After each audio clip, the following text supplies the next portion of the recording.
प्रयाग में गंगा, यमुना और सरस्वती जैसी 3 सबसे पवित्र और पूजनीय नदियों का दिव्य संगम होता है। इन नदियों के संगम में स्नान करने एवं संगम का जल ग्रहण करने से मनुष्य मुक्ति का अधिकारी बन जाता है और इसमें किंचित भी संदेह नहीं है।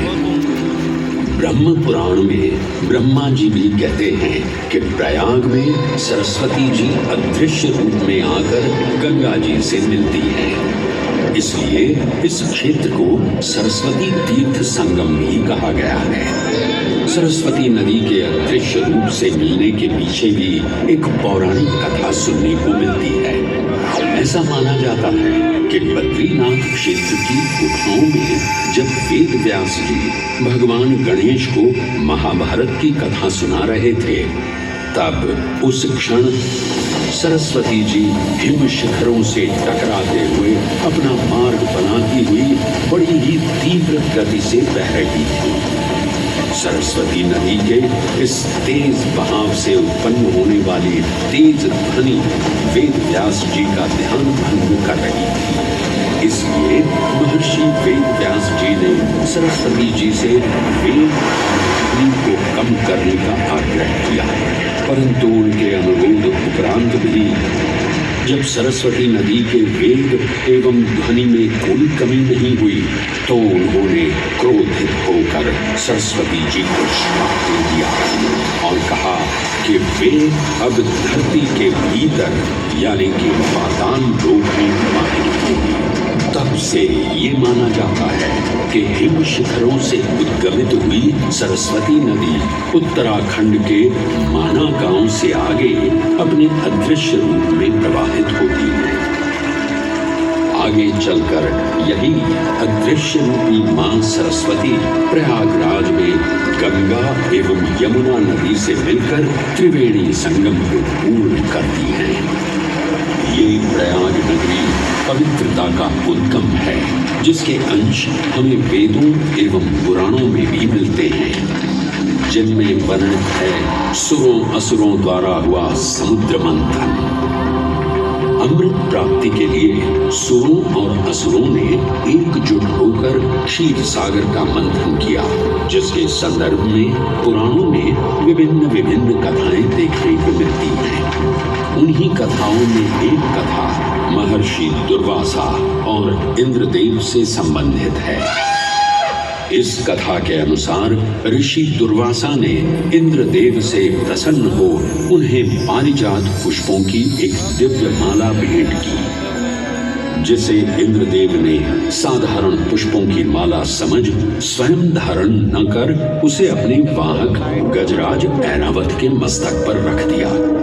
पल भर में गजराज ने वो माला धरा पर गिरा उसे अपने पैरों तले रौंद दिया।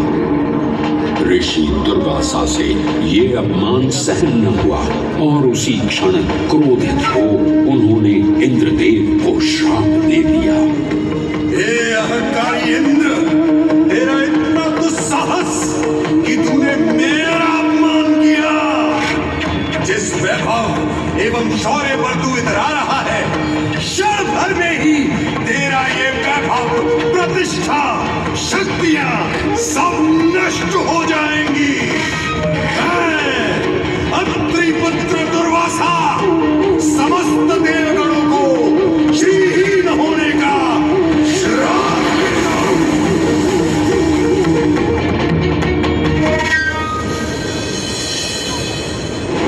इस श्राप के परिणाम स्वरूप स्वर्गलोक से लेकर वैकुंठ धाम तक का सारा वैभव चला गया।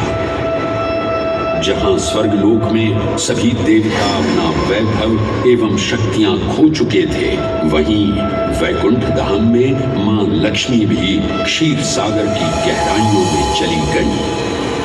उनके जाते ही सृष्टि का संतुलन बिगड़ने लगा एवं असुर राजा बलि ने तीनों लोक अपने अधीन कर लिए।